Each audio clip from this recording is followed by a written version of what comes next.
Hai hai hai.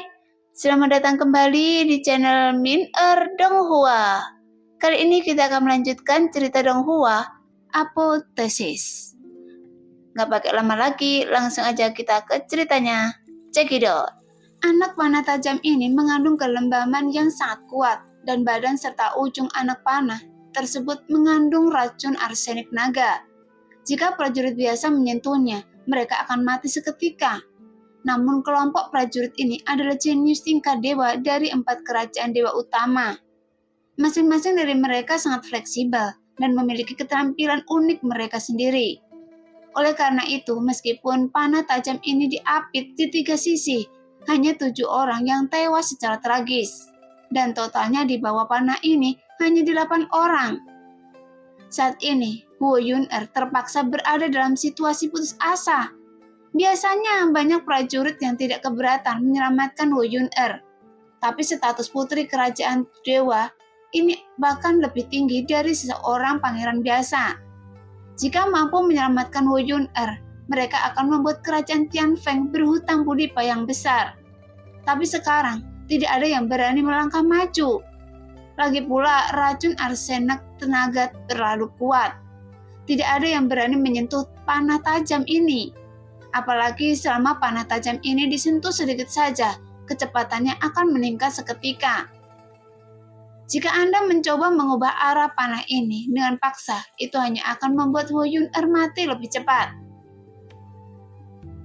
Kakak!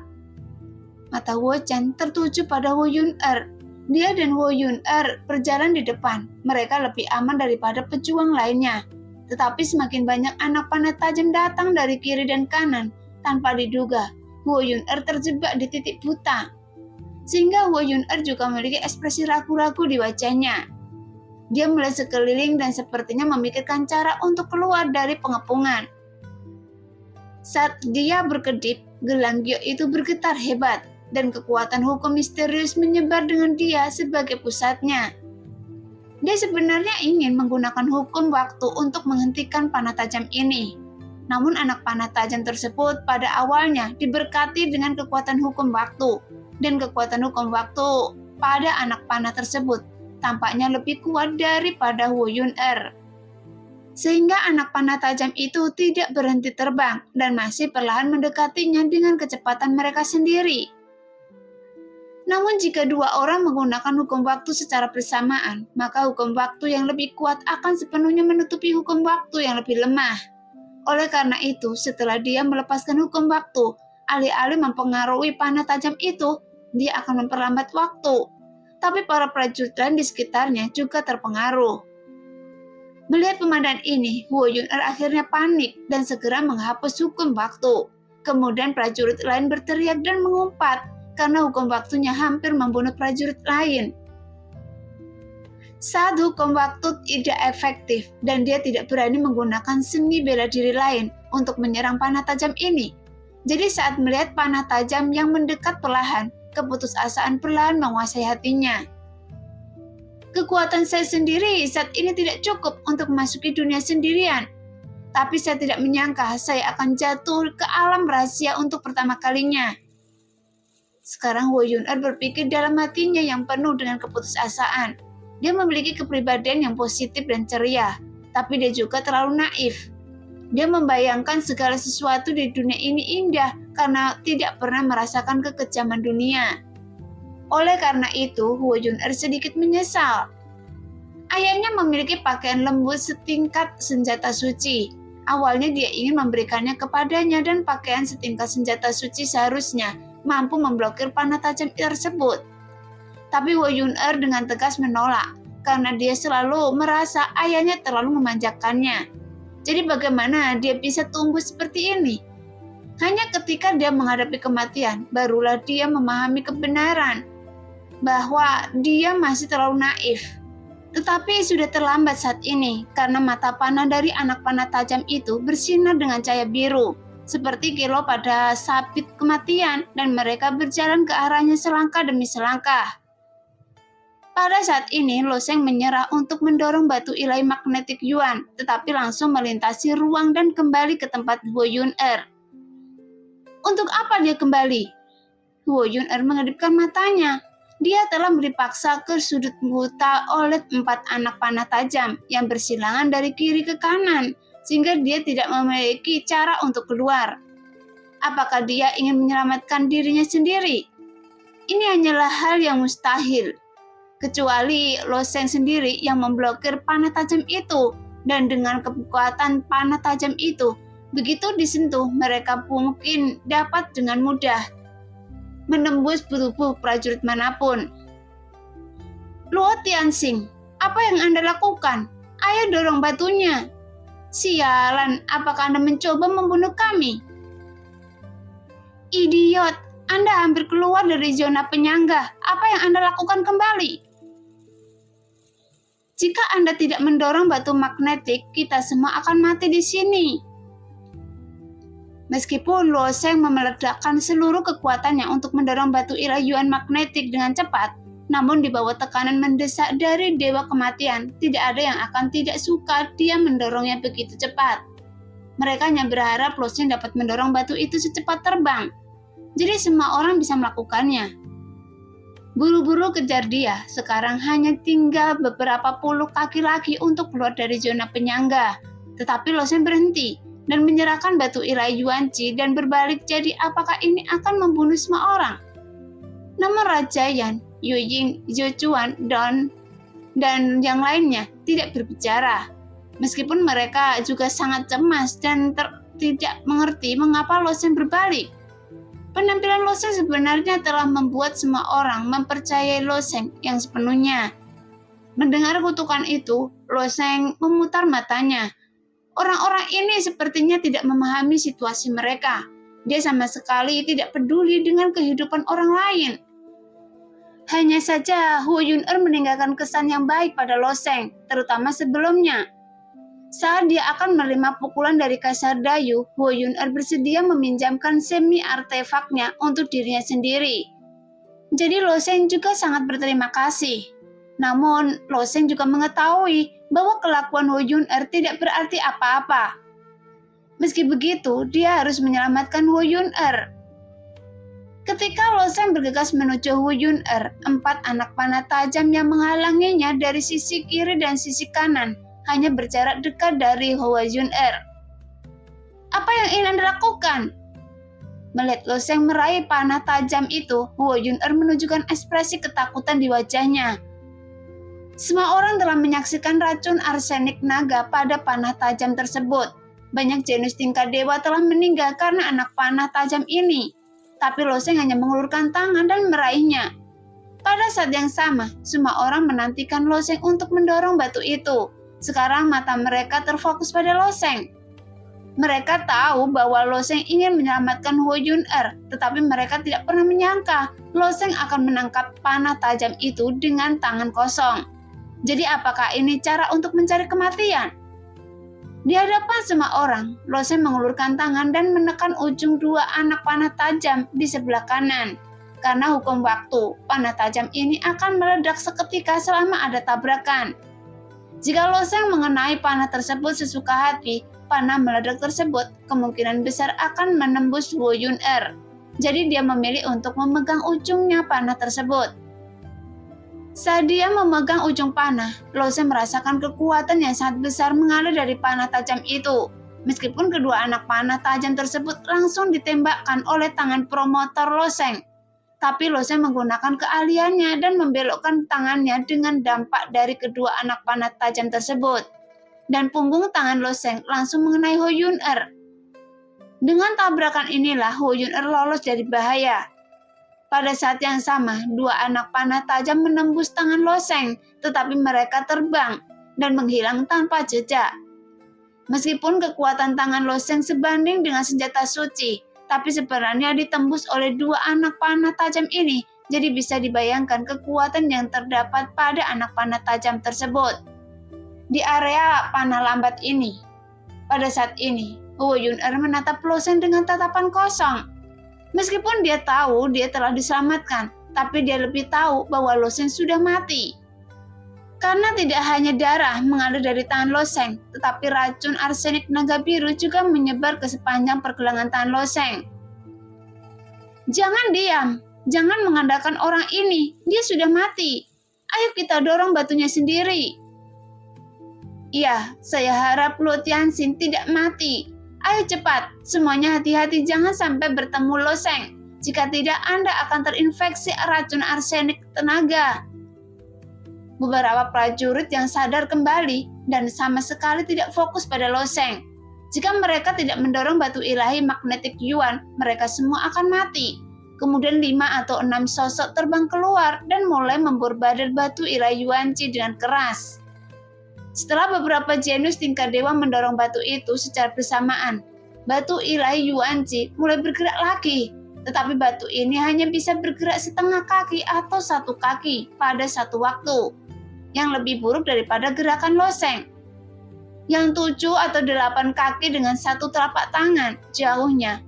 Sekarang hanya mata Huo Chen, Huo Yun'er, Raja Yan dan Yu Ying yang terfokus pada Lo Sheng. Racun arsenik naga mulai menyebar ke seluruh tubuhnya. Tapi mengapa racun yang kuat ini tidak merusak tubuhnya? Pertanyaan yang sama terlintas di benak Huo Yun'er dan Huo Chen. Bahkan Raja Yan dan Yu Ying juga memiliki ekspresi terkejut di wajah mereka.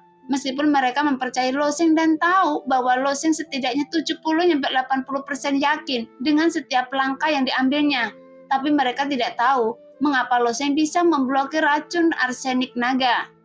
Meskipun kekuatan besar alam laut dewa mungkin dapat memblokir panah tajam yang terbang lambat ini, tetapi mereka juga menolak membiarkan racun arsenik naga mencemari tubuh mereka. Bagaimanapun racun arsenik naga ini adalah racun rahasia klan pembuluh darah naga. Bahkan sekarang, di antara 4 kerajaan dewa utama, tidak ada obat penawar atau formula yang ditemukan. Tapi bagaimana dia melakukannya? Pada saat ini, teriakan lain datang dari jauh dan jumlah anak panah tajam yang datang dari kedua sisi semakin banyak, membuatnya semakin sulit untuk dihindari. Tapi Lo Sheng tidak punya waktu untuk menjelaskan apapun kepada mereka. Jadi dia meminta semua orang untuk segera keluar dari zona penyangga. Menyingkirlah! Lo Sheng meraung, dia terkontaminasi racun naga arsenik. Saat ini dia masih melompat ke depan dan bergegas sehingga segera mengejutkan semua orang. Bagaimanapun racun di tubuhnya terus menyebar, tampak seperti patung yang dilapisi cat biru. Jadi siapa yang berani menyentuh Lo Sheng? Di bawah raungannya, orang-orang di depan menyingkir, meninggalkan lorong untuk dilewati Lo Sheng. Lihatlah penyebaran racun arsenik naga, apakah orang ini sudah diracuni? Sial, gas beracun itu menyerang jantung dan rasanya seperti darah ayam. Orang ini benar-benar bukan manusia. Bagaimanapun, dia masih bekerja sangat keras dan bersedia berusaha dengan keras. Dia bersedia mengorbankan hidupnya untuk semua orang. Para jenius tingkat dewa ini tidak tahu mengapa Lo Sheng masih hidup dan memandang setelah diracuni oleh arsenik naga. Mereka hanya menilai dalam hati bahwa Lo Sheng mungkin memiliki metode dan rahasia yang dapat memperpanjang hidupnya untuk sementara. Ketika nafas ini hilang, dia pada akhirnya tidak akan lolos dari kematian. Beberapa prajurit yang bekerja sama untuk mendorong batu ilahi Yuanci juga menghindari Lo Sheng. Tapi telapak tangan Lo Sheng terus menampar batu ilahi Yuanci. Di bawah ledakan kekuatan Lo Sheng, batu ilahi magnetik primordial dengan cepat bergerak maju. Akhirnya, semua orang melihat sederetan tombak gelap berdiri di tepi area panah terlambat. Di dalam tembok tersebut, terdapat lubang-lubang bundar kecil yang disusun sesuai aturan. Dan lubang bundar tersebut terdapat panah tajam yang terus terbang keluar. Awalnya ada 3 dinding di area panah lambat, tetapi tidak ada dinding seperti itu lagi yang menembak ke arah semua orang.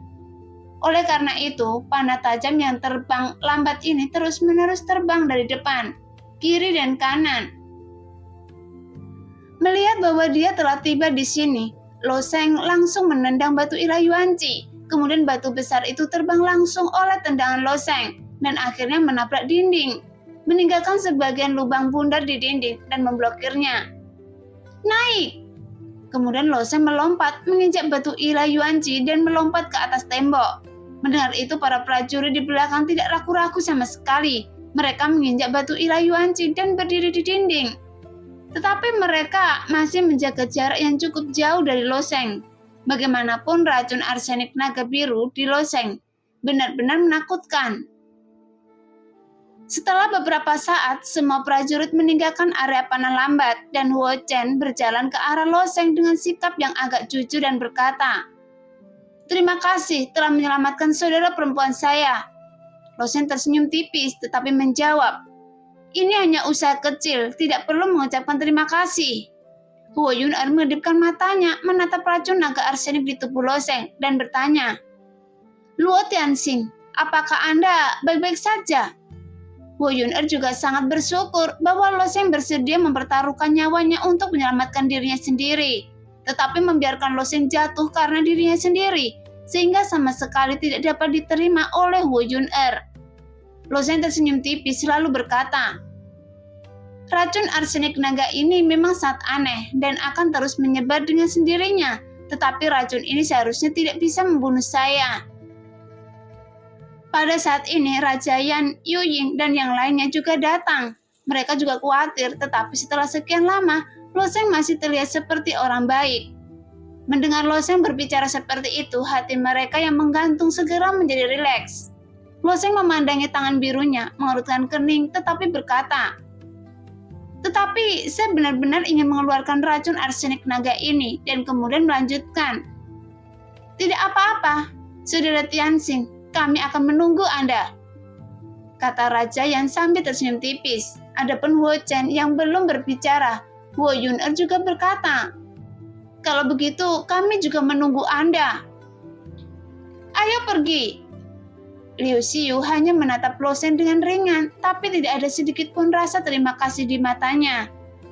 Sekarang kecuali tim Huo Chen dan tim Raja Yan yang bertahan, prajurit lain yang baru saja melewati zona panah lambat tidak berhenti sama sekali. Meskipun semua orang bisa melewati zona panah lambat karena kontribusi Lo Sheng. Dalam upaya mereka, dalam hati mereka berpikir, inilah yang harus dilakukan Lo Sheng. Lagi pula, dia sendiri juga ingin bertahan hidup. Duduk di dinding ini, mereka masih bisa melihat panah-panah tajam yang padat terbang perlahan. Masing-masing panah terbang ini menempati lintasannya sendiri-sendiri, tetapi tidak akan saling bertabrakan. Jadi harus dikatakan bahwa klan pembuluh darah naga mengatur mekanisme ini, sehingga dapat dianggap seperti menghabiskan banyak pemikiran. Sekarang ciri-ciri racun arsenik naga tersebut sangat aneh, hanya menyebar di sepanjang permukaan Lo Sheng dan tidak masuk ke dalam tubuh Lo Sheng. Oleh karena itu, Lo Sheng duduk dan hanya menyebarkan racun arsenik naga ke permukaan. Saat Lo Sheng perlahan mengeluarkan esensi sejati dari dantian, pertama-tama merentangkannya di sepanjang lengannya, dan kemudian Lo Sheng mengendalikan esensi sejati untuk mencoba mengintegrasikan racun arsenik naga. Tepat saat keduanya bergabung, racun arsenik naga mengeluarkan asap yang mengepul, dan bahkan asapnya pun berwarna biru. "Hati-hati, ini akan menyebar." Lo Sheng terkejut dan segera mengingatkan. Huo Yuner, Huo Chen, Raja Yan, dan yang lainnya sedang menyaksikan Lo Sheng mengusir racun. Ketika mereka melihat asap biru, bagaimana mungkin mereka tidak tahu bahwa itu adalah asap beracun.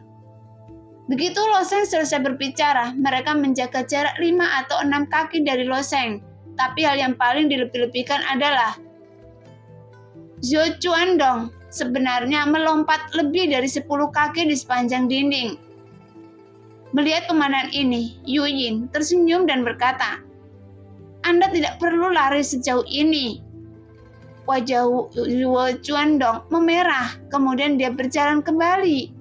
Bagaimanapun racun arsenik naga ini memang sangat sombong, bahkan dapat merusak hakikat yang sebenarnya.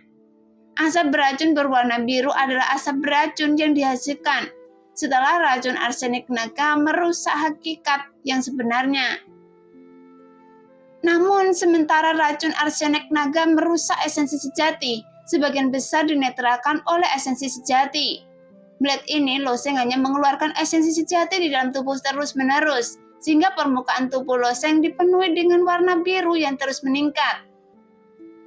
Setelah lebih dari selusin nafas, ketika sekitar sepertiga dari energi sebenarnya dalam tubuh Loseng dikonsumsi, racun arsenik naga di tubuhnya telah hilang sepenuhnya dan warna kulit Loseng kembali normal. Tapi sebelum dia bangun, tangan Giok dari samping menyerahkan sebuah batu yang diukir seperti buah persik. Melihat batu itu, Loseng sedikit terkejut dan kemudian dia menyadari bahwa ini ternyata adalah batu esensi sejati berkualitas tinggi yang dilakukan dengan keterampilan pisau yang juga sangat kuat. Seolah-olah itu adalah buah persik yang hidup. Kecuali warnanya yang berbeda. Kemudian Loseng mendengar Huo Yun-er berkata dengan lembut, "Anda telah menghabiskan banyak energi nyata. Mohon isi kembali." Menikmati batu esensi sejati berkualitas tinggi bukanlah masalah besar. Bahkan dengan nilai Loseng saat ini, batu esensi sejati berkualitas tinggi bukanlah apa-apa. Apalagi para pangeran kerajaan dewa serta putri kerajaan dewa. Namun apa yang membuat Loseng tidak bisa berkata-kata adalah, bentuk dari batu esensi sejati berkualitas tinggi ini bukankah mungkin untuk mengukir batu esensi sejati ini dengan begitu halus. Melihat Loseng mengambil buah persik dengan ekspresi aneh di wajahnya, Huo Yun-er tersenyum dan berkata, "Saya mengukir ini ketika saya memiliki waktu luang." Loseng dengan lembut menghancurkan buah persik dan mulai menyerap esensi murni di dalamnya. Kemudian dia mengangguk dan berkata, "Tidak buruk, ini memang tidak buruk. Para pejuang di benua dewa jauh lebih nyaman daripada mereka yang berada di wilayah tengah, dan para pejuang di wilayah tengah jauh lebih nyaman daripada mereka yang berada di benua naga laut. Oleh karena itu, para pejuang di benua naga laut dan wilayah tengah pada dasarnya tidak punya waktu untuk mengurus kepentingan lain. Tapi bagaimana Huo Yun-er bisa memiliki waktu senggang setelah berlatih? Oke, ayo lanjutkan." Kali ini Raja Yan berkata, "Sekarang Huo Chen, Huo Yun-er dan timnya tinggal dan Raja Yan juga mengetahuinya dengan baik. Artinya setiap orang lelah membentuk tim baru dengan Loseng sebagai pemimpinnya. Tapi meskipun Huo Yun-er sangat naif, tapi kekuatannya sendiri mungkin masih di atas miliknya." Setelah melewati zona panah lambat, terdapat daratan binatang roh. Namun karena pengorbanan darah, semua makhluk roh di daratan bintang roh ini telah mati. Lanjut, Raja Yan. Pengorbanan darah klan pembuluh darah naga adalah mengorbankan nyawa seluruh ras. Jadi secara teori, tidak ada makhluk hidup di tempat alam rahasia. Tapi, bukankah sudah tidak ada bahaya? Tanya seorang jenius tingkat dewa yang mengikuti Ho Chen. Raja Yan tersenyum sedikit dan bertanya, "Bagaimana menurut Anda?" Nah, demikianlah cerita hari ini. Terima kasih yang sudah menonton video Min-er sampai selesai. Sampai jumpa di video selanjutnya. Bye-bye.